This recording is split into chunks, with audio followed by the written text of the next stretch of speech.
This one is for me and you, Dooo. This Oh, is, do Dooo or McNasty still have a genuine fear of face revealing or a preference to maintain anonymity? Or have they perhaps realized financial and social media benefits of being mysterious? How much of their success do they think is based on the ability of the audience to imagine them fulfilling their own subjective? holy shit, dude! Am I taking an SAT right now? Dude, What the fuck? I'm just reading it out. This is kind of a two-part question. I did not do that. Okay, this is a two-part question. Do we still have a genuine fear of face revealing, or prefer to maintain, or preference to maintain being anonymous? It's not a fear. It's just a preference for anonymity. I exactly. prefer not being like. Well, I've heard horror stories of like people being stalked. I don't think that would like really happen that much, but still, I just prefer to be anonymous. And the channel's not like about my face. It's just about me as a person and music and fun times and whatever. Well, I feel like the Omegle could totally have your face in it, but you do so well enough without it. It's like, why do you need it?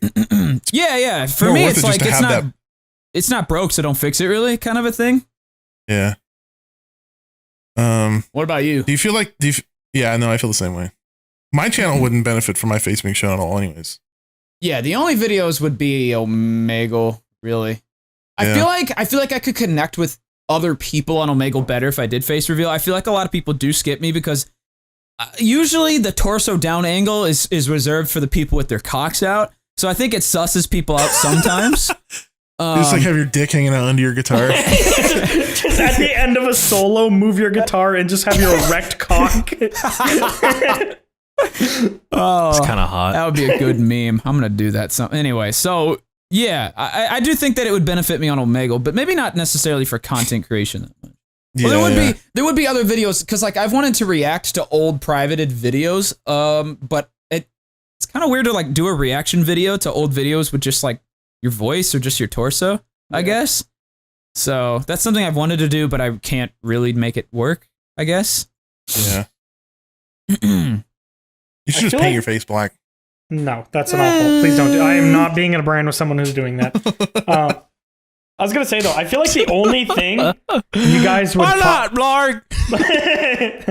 the immediate thing that could be like done if you guys showed your face, I think the only thing would be the podcast, like being able to use our faces sometimes. Oh, but true. even that isn't like that big of a deal. It would open up a little bit more content, but like your solo careers on their own do not need faces at all. I feel like. I agree. Plus, you're kind of just known as like just headless, dude. And as annoying as that probably is, I know it's annoying as fuck, but like just having brand identity for anything like that is good. Like, yeah.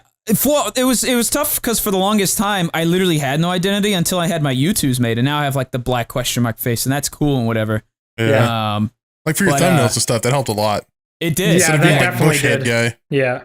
The bush head thing was weird, but what was I gonna say? I was gonna Probably say something dumb. Yeah, it was gonna be dumb. Well, that checks out. I forgot. Well, he's gonna make a scary ghost noise. That's what I wanted to do. Yeah. Oh, I was gonna say I think it's actually only really helped me because a lot of people like the mystery. So yeah, I was gonna say a that lot too, of people actually ask me not to reveal my face. I think just as many people ask me to just keep it mysterious as they do say reveal it. Yeah, that makes sense. And if I ever did, there's no way in hell I look like what people think I look like, so I would be judged incredibly. No, you look pretty similar to what I think. I feel like you do. Well, that's because you guys have seen it. It's easy for you guys to say that. No, when I first saw your face, I was like, yeah, you kind of look like what you sound like. I mean, I don't know if that's an insult or not, but no, it's not. No, it's not. You just look like. It's like I was extremely disappointed because I'm just so used to just seeing you from behind with your ass up that actually seeing your face. Just don't look back. Yeah, it was like a letdown kind of. There are people out there who look completely different than they sound. Like for one instance, raccoon eggs. Raccoon eggs. Yeah. He does not look like he sounds. I expect him to be like a 6'7" black guy, and he's just like this little scrawny white dude with a lot of hair. Yeah. The same thing with. Have you guys seen JC the Caster's face? No. Yeah, he like streams his face sometimes too, and he looks nothing like how I picture him. Like some people just like. It seems to always be people with deep voices. You know? Yeah. Like when people have deep voices and they end up being like 5'7" and like 110 pounds, it's odd. It's weird. You just don't like with a deep ass. Actually, one person with a deep voice who like fit it as perfectly as I could think was Barry White. No, Intrigued. He hasn't been around in a while. Oh yeah, well he's like a bigger, tall guy. Yeah, he's pretty tall. He's jacked, and you know. Yeah, but I'm saying like when a deep voiced guy shows their face and they end up being like 100 pounds soaking wet. Yeah, it's odd. Yeah, like that's the thing is Dooo has an upper inflection in his voice. He doesn't like he's not like, hey, my name is the Dooo, and then he's like he just like he can like float in the wind and shit. You know. Yeah, like a little fairy. He's like his voice matches his face because he's not, he just doesn't, if you talk super deep, that would just be odd. So right, this is why I'm comfortable with my sexuality. There was a prime example because I just got called a fairy.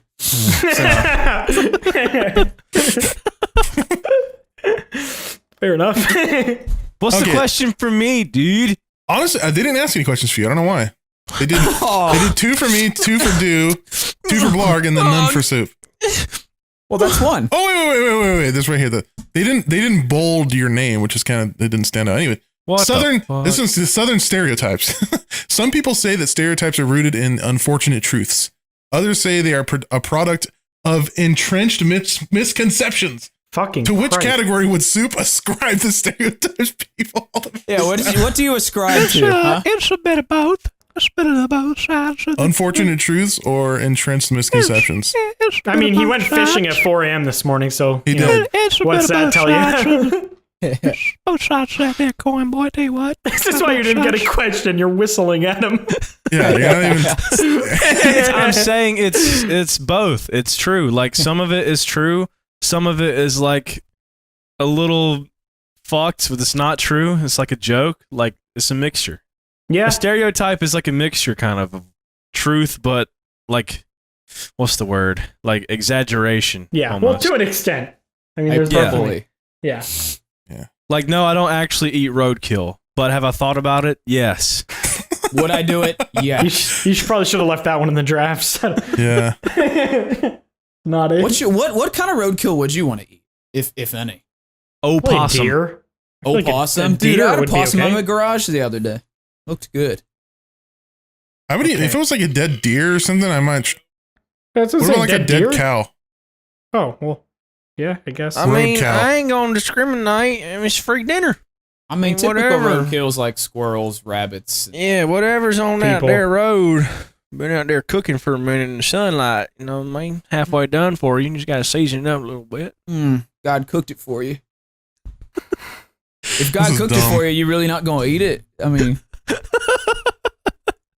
All natural squirrel, baby. That's right. As opposed to I got a question for Blarg.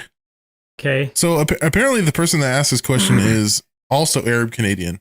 Because they say, being a fellow Arab Canadian, I wonder if Blarg has experienced what many describe as a growing disillusionment within the U.S. and American culture. As a child teenager, I romanticized the U.S. and now I find myself quite happy to be on this side of the border. Can Blarg say the same? I mean, yeah, to an extent. I'm not going to get too in depth with it because I'm not trying to step on any toes here. But yeah, no, pussy. I definitely offend someone. I'm very happy with where I am. And I think the thing that's changed the most, which I think more so came with me educating myself rather than anything, is like, I used to fucking love like American military movies. Like, I don't know. I thought they were so fucking cool and they all looked so badass. But I don't know. As I grew older and like, I don't know, kind of realized that, hey, those are countries next to where my family lived that are literally being bombed for no fucking reason. Kind of made me not a huge fan. Not exactly no reason. Yeah, sorry, oil. Sorry, my bad, oil. It's oil. Yeah, I don't know. That's all I'll really say about that. But yeah, I've definitely happy to be where I am and not there. I would honestly prefer to be in Canada if I had a choice. If I wasn't so against like living far away from my family and stuff, I'd probably live in Canada. No. The last like 4 or 5 years has really made me realize how like fucked our country is. The only thing that I have ever had to complain about Canada, and again, as I educated myself on it, I have learned is kind of a extremely selfish thing to, be mad about is taxes. Personal income tax, especially in Ontario, is like it's fucking insane. It is a lot. But I mean, if someone like me who is making more than enough to live for, you know, an extended period of time has to pay a bit more taxes, so a mom raising 2 kids can go take her kid to the doctor without getting a $50,000 charge. To me, that seems okay, and I'll definitely take a tax hit for that, if that makes sense. I don't know. See, I can kind of agree with that because I'm almost paying the same amount of tax as you. I live in California, and our state tax is like 13%. Well, that's the thing. Our threshold is low. Like I think I'm at like 52% right now, which actually might be the highest. But our threshold for that is a lot lower than yours. Like, what's California for 52% taxes? That's probably like over $500,000 at least. Canada, it's only like 200,000. Oh yeah, true. So that's kind of the issue with that. And then there, it's like you're paying the 52%, but what the fuck are you even paying for? Like, it's not going. Well, California is like the Canada of America to an extent, yeah. But I mean, the healthcare there is still nowhere. Oh yeah, near what healthcare it's like crazy. here. But so we're like the most like I mean. welfare friendly and like, you know, that's why we have like a high percentage of homeless. That's what the stinky taxes people. go to. Yeah, I know. That's what your taxes are going towards. Yeah, I know. Well, I was saying that for Blarg because Blarg was like, "What are your taxes going to?" But I don't know a lot too of much his go about to like California healthcare and taxes. stuff too. Yeah, ours, yes, but I don't know. There's positive negatives with every single country that you can find. So I'm not about to shit on one and say that this one's perfect or anything. Mine is the older I get, the more I realize that this country here is just